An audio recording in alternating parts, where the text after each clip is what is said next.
ஸ்டேஷனில் கொடுக்கிறது கம்ப்ளைண்ட் இல்லையா? அப்போ நம்ம இத்தனை நாளாக கம்ப்ளைண்ட் கொடுத்தோன்னு சொன்னது தவறா? அப்போ கம்ப்ளைண்ட்னா என்ன? கம்ப்ளைண்ட்டுக்கும் பிரைவேட் கம்ப்ளைண்ட்டுக்கும் என்ன வித்தியாசம்? எங்கே கம்ப்ளைண்ட் கொடுக்கணும் என்று பாதி பேருக்கு தெரியாத ஒரு முக்கியமான தகவலை இந்த வீடியோவில் முழுமையாக பார்க்கலாம் வாங்க. சிஎஸ்ஆர்னா என்ன? சிஎஸ்ஆர் போட்டால் ஃபாரின் போக முடியாதா? கவர்மெண்ட் வேலைக்கு ஆபத்து வருமா என்ற எல்லா கேள்விகளுக்கும் தெளிவான பதிலை இப்போ முழுமையாக பார்க்கலாம் வாங்க. நான் உங்கள் advocate Jayachitra Murugesan and welcome to our channel. இப்போ வீடியோக்குள்ளே போகலாம். நாம் போலீஸ் ஸ்டேஷனுக்கு போய் ஒரு மனு கொடுக்கிறோம். பொதுவாக அதையே கம்ப்ளைண்ட்னு சொல்கிறோம். ஆனால் சட்ட ரீதியாக அது முதலில் இன்ஃபர்மேஷன், அதாவது ஒரு தகவல் மட்டுமே.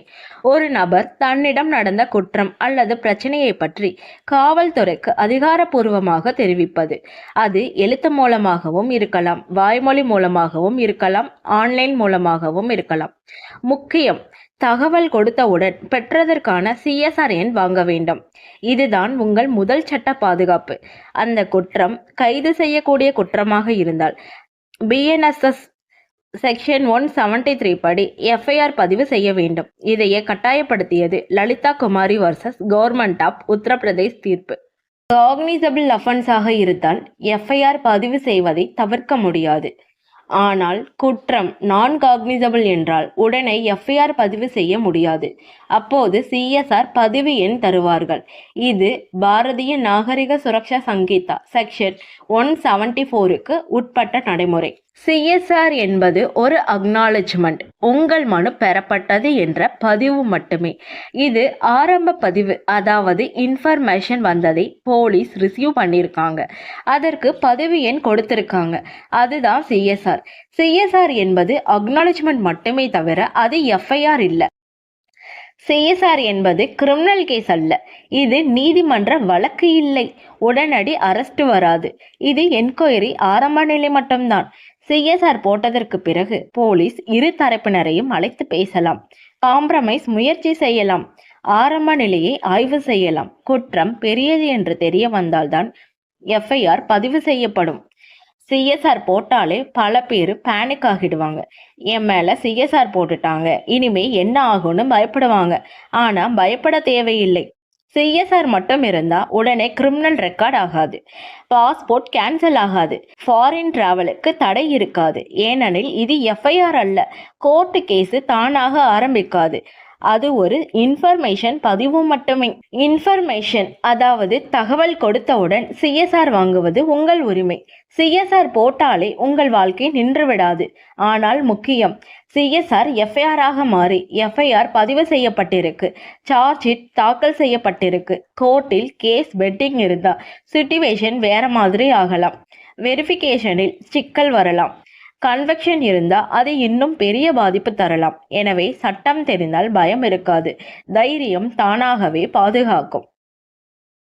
கம்ப்ளைண்ட் என்பது ஒரு குற்றம் நடைபெற்றதாக கூறி நீதிமன்றத்தில் அளிக்கப்படும் குற்றச்சாட்டு மனு.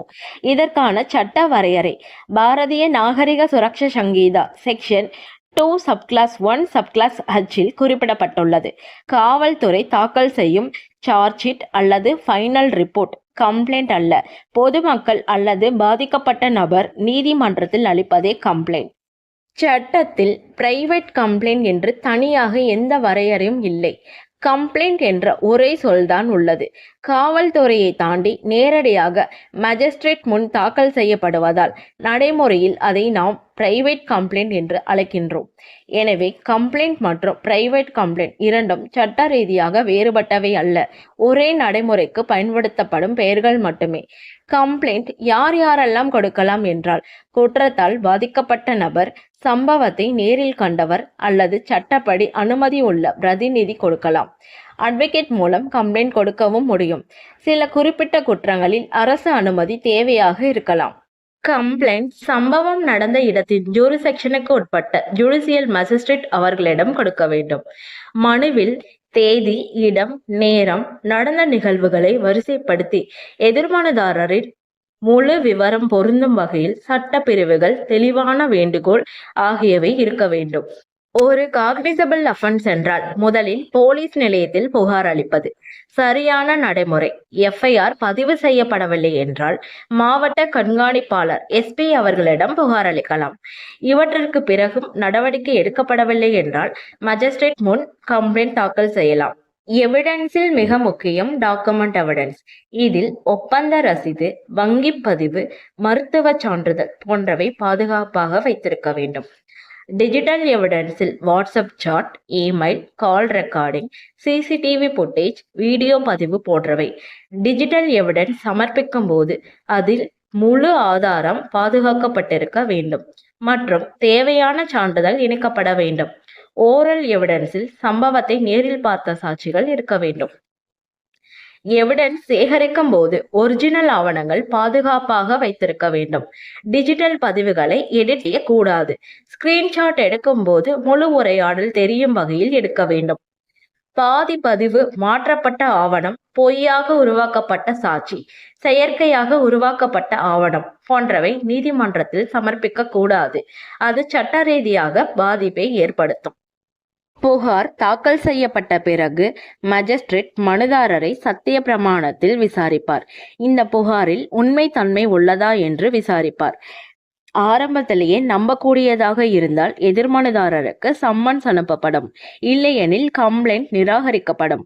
சம்மன்ஸ் பிறகு வழக்கு வழக்கமான குற்றவியல் நடைமுறையை பின்பற்றி சாட்சிகள், எதிர்வாதம், ஆதாரங்கள் ஆகியவற்றை கடந்து தீர்ப்புக்கு வரும். இதனால் தெளிவாக புரிந்து கொள்ள வேண்டியது, கம்ப்ளைண்ட் என்பது சட்ட ரீதியான சொல். பிரைவேட் கம்ப்ளைண்ட் என்பது அதற்கான நடைமுறை பெயர் மட்டுமே.